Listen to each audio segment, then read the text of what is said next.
Good morning, church family. I hope you're having a good Sunday morning. I hope you've had the opportunity to spend some good time with your family. Of course, we've been getting a lot of that lately. Hope you're taking the opportunity to maybe spend some time in your own Bible study, spend some time in family devotional.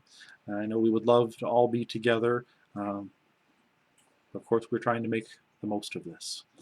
Um, I know this isn't what any of us would have chosen, um, but I think there are some things that we can do.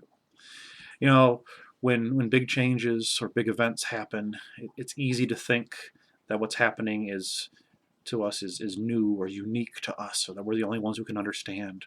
But often, taking a step back can help us realize that many before us have gone through the same experiences, or at least had the same feelings or same emotions.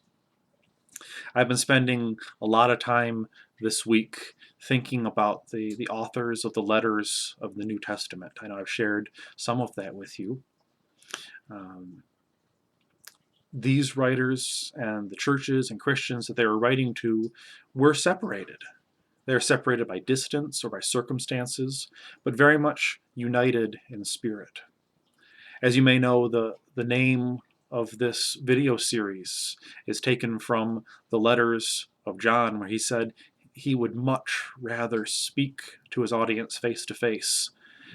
But while that wasn't possible, and until the time that he could, he would use what he had available to him, pen and ink. And we are blessed to have even more available options, more ways that we can overcome those feelings of unwanted but very necessary distancing. So I hope you can feel some kind of kinship with these early Christians and draw from their examples.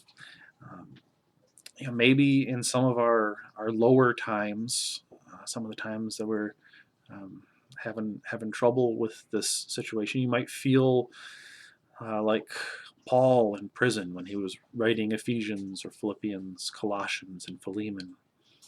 Or maybe more like John in exile on Patmos writing Revelation, just feeling stuck, removed from everyone else and not having any choice about it.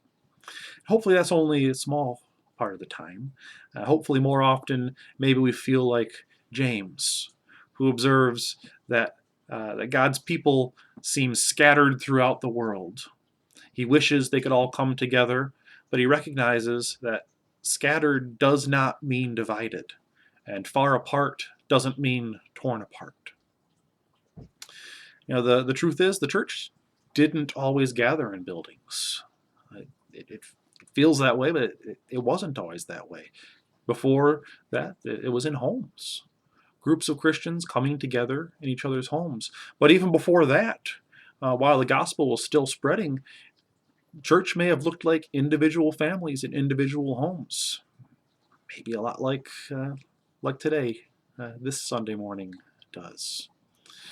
Throughout history, the church has altered its meeting places in some very unusual ways in the name of safety.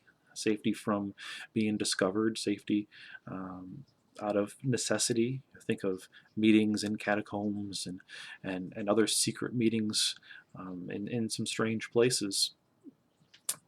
And of course, today we're not trying to avoid detection, but infection. They're trying to protect one another by not spreading sickness. So we've taken a step back to an earlier time, perhaps.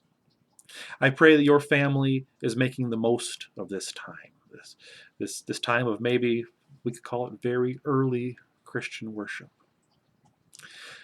Let's try not to focus on our limitations, but on all of the ways that we are blessed in being able to be with each other despite the distance. I hope you are taking the opportunity to see some of the content that's out there on the internet. I hope, well, I should say you are watching this video if you're hearing this message. I hope you're paying attention to our channel and staying in touch with our Romeo family. But there are many resources out there, churches that are able to live stream their services or very, very valuable videos that you can learn a lot from.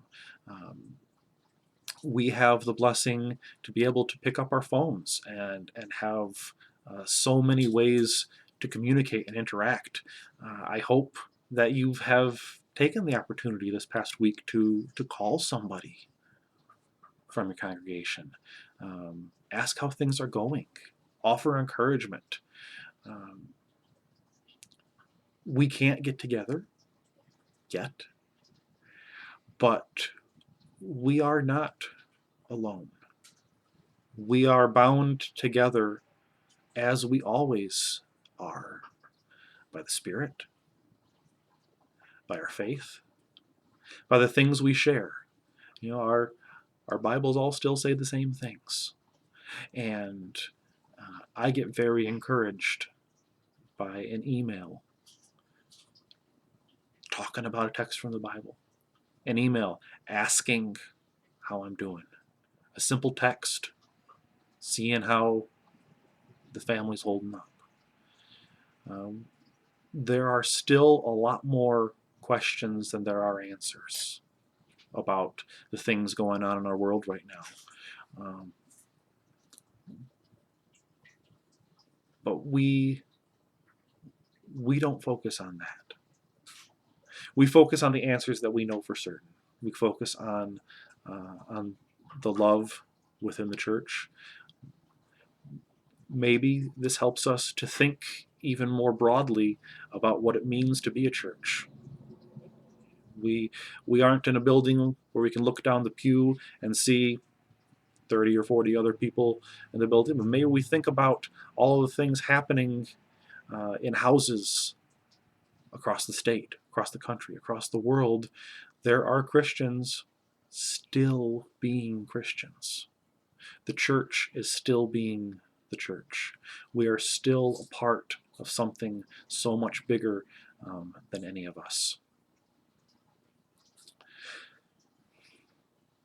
So that's what I've been thinking about this week. Later this week, I'll keep working on that Joshua video. We'll keep looking at some ways that seniors can find examples in the Bible. And maybe those kids from this morning will be back with some more things to say and to share. Please know that you are all in my prayers, and that we ought to really find ways to hold together. That's all for this morning, and I hope to hear from you, your feedback from videos, or just catching up.